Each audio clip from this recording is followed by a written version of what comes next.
It's another rematch for the Kentucky Wildcats tonight, taking on the LSU Tigers for the second time this season. Now, the first time these two teams played each other, LSU did leave with the win, but Kentucky was playing shorthanded.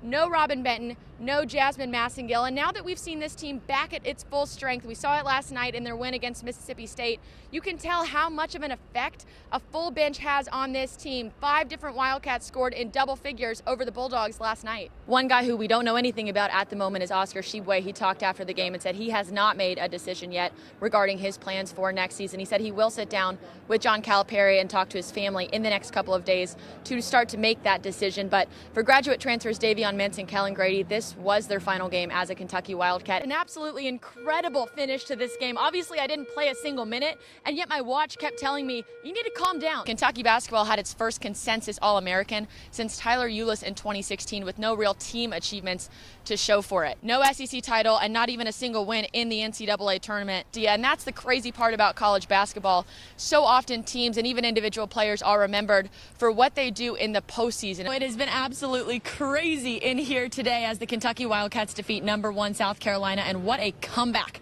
by Kentucky in this one. Down by as many as 15 in the third quarter, but the Wildcats never gave up. They stormed back for a 2-point win over the Gamecocks here in Bridgestone Arena. That makes 10 wins in a row now for the Kentucky Wildcats, your SEC champions, upsetting 3 ranked teams in the last 3 days, all culminating in this SEC title for just the second time in program history. It's first since 1982. Yes, if I look a little windblown right now, it's because I spent the morning on roller coasters here at Fun Spot America with the UK football team.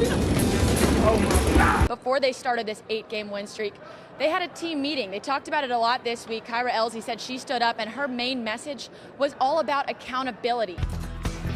Great finish. And during that moment, I talked to Vince Marrow right after the game on the sidelines. I said, how did you feel when you knew it was coming down to the wire like that? He said, honestly, I felt like I was about to pass out. I think Big Blue Nation probably felt the same way. 10 receptions, 170 yards, no touchdown, and it didn't even matter.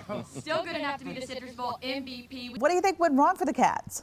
An easier question might be what went right for the Cats. That would at least be a shorter list for us to go through this morning, right? But it really, if you want to keep it simple, boils down to offensive efficiency. Will Levis and Jacob Toppin are here. Will, I want to start with you because you're not from Kentucky, but I think the BBN has really adopted you into this state. You feel like one of our own, and tonight is a really good example of that. What has this whole experience been like for you so far?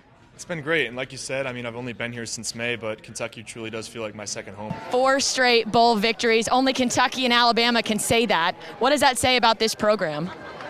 It says that we still got work to do. Not only do you have a new offensive coordinator, you also have a new O-line coach, and you're losing 3 guys to the league. Yeah. How do you think the line is handling all those changes so far? I think the guys are taking it in stride. Kentucky basketball, SEC champions. How does that sound? It just rings. It comes off the tongue nicely when you say it like that. All right, I want to let you guys in on a secret, and you guys too. I was at the women's clinic last weekend.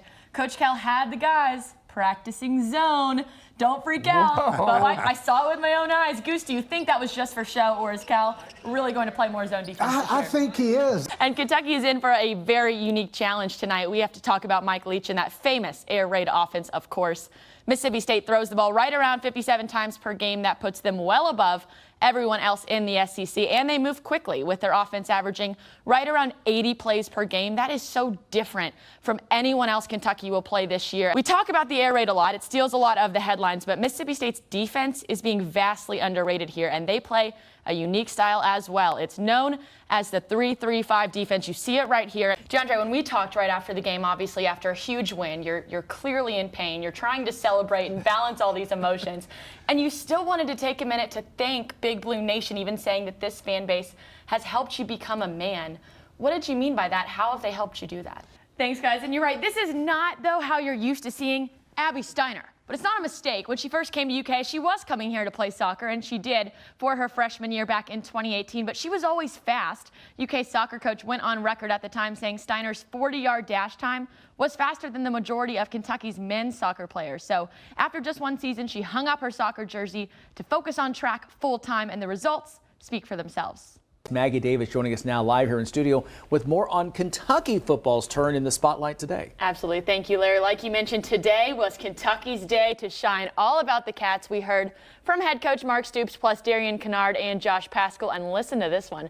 Mark Stoops is the second longest tenured coach in the entire SEC behind this guy named Nick Saban. No big deal. When Joe B. Hall arrived in Lexington, he was tasked with the impossible. Become the head coach of the University of Kentucky men's basketball team and follow a legend while maintaining the standard set by Adolph Rupp in the decades before him. But he found a way to leave his own mark on this town, including a national championship in 1978, 2 additional Final Fours, and becoming a regular right here at Wheeler's Pharmacy. Coach Hall might have been the most recognizable at the time, but he was always far from the only regular. But today and all week, everyone at Wheeler's is saving a spot at the fountain for their friend and honoring him in a way that feels fitting, with a little bit of basketball talk. They scared me last night. I don't see how a team could play that bad and still win. I don't either. A good breakfast. 3 eggs over easy. And even better stories. They said, Tammy, can we borrow your car? And it was like James Lee. There was like 3 of them. Like I said, it was a 68, so sometimes you had to roll it, pop the clutch to start it. And I think they did that.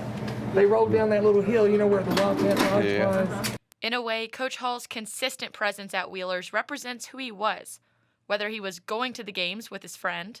I can't remember missing one. Really? Joe didn't want to miss a game. He wanted to go to every game. And we did just about. Or sharing a story over breakfast. He liked to talk. Yeah. He could do all the talking. Coach Hall was a fixture in Lexington, long after his coaching days were behind him. So we stopped at the Walmart on Richmond Road to get over to grab a battery and get back.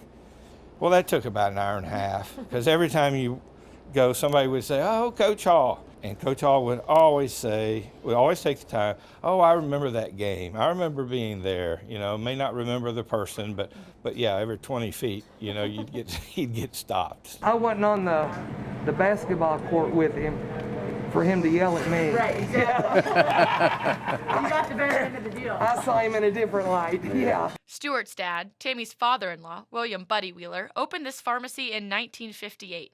Decades later, the family business is proud to say every UK basketball coach has visited this fountain. At least, most of them. When Cal started coming in, you know, we all told him the story that all the coaches that won national championships would occasionally come here. Yeah. And he didn't believe it at first, so they had to tell him that the only 2 that never came in here, we know what happened to them. We told him, just keep coming back. You'll win a national championship, and sure enough, he did. I think it'd be smart if Stoops came in here. If he came in here, he might win the East. Yeah. That's the kind of banter you get here at Wheeler's Pharmacy, even on a day when the regulars are missing their friend. Treated us like family, you know. I'll miss him. In Lexington, Maggie Davis, BBN Tonight.